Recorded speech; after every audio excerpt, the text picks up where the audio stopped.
પવન વેગી શોટ છે મહારાજ. એમાં સારામાં સારી શોટ કઈ છે? પવન વેગી શોટ છે સારામાં સારી. તો નાયકાજી તમારી પવન વેગી શોટ લઈ અને કાલે સવારે તમે ચુંગલગઢ જાઓ.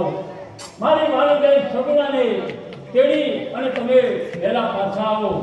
નાયકાજી રસ્તામાં મારી બહેનને કોઈ પણ જાતની તકલીફ પડે નહીં એનું ખાસ ધ્યાન રાખજો.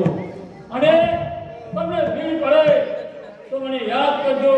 લાયકાજી તમારો સમય સાથ પૂરીશ. હવે કંકોત્રી મારી બેન સગુણાને આપજો.